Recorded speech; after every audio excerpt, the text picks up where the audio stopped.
दोस्तों आजकल मस्जिद में ट्रेंड निकला हुआ है, जो भी देर से आता है बच्चों को सफ़ में खड़ा हुआ देखकर इन्हें पीछे धकेल देता है और ख़ुद सफ़ में सबसे आगे खड़ा हो जाता है। हत्ता कि जब सलाम फेरा जाता है तो वो बच्चे जो तीसरी या चौथी सफ़ में खड़े थे वो न जाने कितनी सफ़ पीछे खड़े हुए दिखाई देते हैं। इस अमल की क्या शरई हैसियत है? क्या ऐसा करना अहादीस से और शरई अहकाम से साबित है? क्या हम नमाज में देर से आकर खड़े हुए बच्चों को पीछे हटा सकते हैं? और क्या जमात शुरू होने से पहले बच्चों की सफ़ पीछे बनाने का हुक्म है? दोस्तों हमारे बुजुर्गों को लगता है कि सफ़ में सबसे आगे खड़े होने का हक सिर्फ उनका है और जो बच्चे हैं इनकी सफ़ सबसे पीछे बनाने का हुक्म है। बल्कि अगर एक आध बच्चा नमाज के दौरान हंसी मजाक चहलकदमी या शोर शराबा करता हुआ पाया जाए तो नमाज ख़त्म होने के बाद नमाजी इसके माँ बाप को इस नज़र से देखते हैं कि वो आखिर इस बच्चे को लाए ही क्यों, और बाज़ नमाजी तो उस बच्चे को इस तरह झड़क देते हैं कि अगली दफ़ा वो मस्जिद में आए ही ना। बाकायदा इमाम साहब खुद जमात से पहले इस बात का जोर देते हुए नजर आ रहे होते हैं कि बच्चों की सफ़ सबसे आखिर में बनाएं। एक ज़ईफ़ हदीस है कि बच्चों और पागलों को मस्जिद से दूर रखें।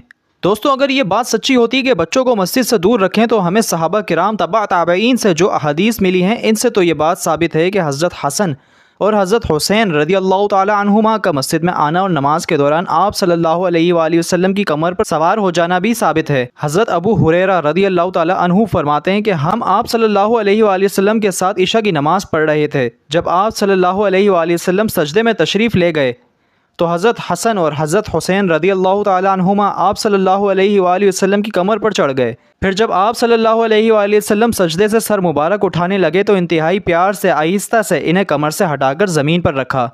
इसी तरह आप सल्लल्लाहु अलैहि वसल्लम की नवासी हज़रत इमामा बिन्त अबू अल-आस भी नमाज में आप सल्लल्लाहु अलैहि वसल्लम के कंधे पर चढ़ जाती थीं। जामे तिर्मिज़ी की हदीस है कि अल्लाह के रसूल सल्लल्लाहु अलैहि वसल्लम का इरशाद है कि मस्जिद नबवी में इमामत के लिए खड़े होते और लंबी किरत का इरादा फरमाते तो बसा औकात नमाज में बच्चों की रोने की आवाज़ सुनते तो नमाज में तखफीफ कर देते ताकि कहीं इसके माँ बाप परेशानी में मुब्तला ना हो जाएं। ऊपर बयान की गई अहादीस से यह साबित होता है कि हमारे नबी पाक सलातो वस्सलाम ने बच्चों को मस्जिद में लाने से मना नहीं फरमाया और इनकी शरारतों पर मोहब्बत और शफकत का मुजाहरा फरमाया। तो अब बात यह आती है कि मस्जिद में बच्चों की सफ़ बंदी का सुन्नती तरीका क्या होगा।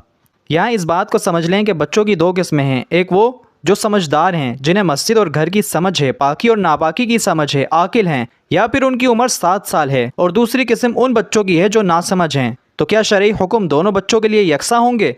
नाबालिग और नासमझ बच्चों की सफ़ का मर्दों की सफ़ के पीछे होना सुन्नत है। लिहाजा जमात का वक्त हो और बच्चे हाजिर हों तो पहले मर्द अपनी सफ़ें बनाएं, फिर इनके बाद बच्चे अपनी सफ़ें बनाएं। फिर इस तरतीब से जमात कायम हो जाने के बाद अगर बाद में कुछ मर्द हाजिर हों तो अव्वल मर्दों की सफ़ों को मुकम्मल करें। अगर वो पूरी हो चुकी हों तो फिर बच्चों की सफ़ ही में दाएं बाएं शामिल हो जाएं। बच्चों को पीछे ना हटाएं क्योंकि बच्चे अपने सही मकाम पर खड़े हैं। बच्चों की सफ़ सबसे आखिर में बनाने का हुक्म नमाज शुरू होने से पहले है, नमाज शुरू हो जाने के बाद नहीं। और बच्चों को नमाज के दौरान पीछे हटाना इंतहाई सख्त गुनाह है। यहाँ ये बात काबिल जिक्र है कि अगर बच्चा आकिल और बालिग हो और नमाज पढ़ रहा हो और कोई पीछे से इसे आकर सफ़ के पीछे धकेल दे तो अगर ये 3 कदम से ज़्यादा पीछे करना हुआ तो उस बच्चे की नमाज टूट जाएगी और नमाज को दोबारा से नियत करके शुरू करना पड़ेगा और इस नमाज के टूटने का गुनाह उस शख्स के ज़िम्मे में आएगा जिसने इसको पीछे किया। और मस्जिद में लाने के बाद बच्चों की निगरानी भी करें। अगर एक आध बच्चा हो तो इसके बालिगों की सफ़ के दरमियान खड़े होने की भी इजाज़त है, मकरूह नहीं।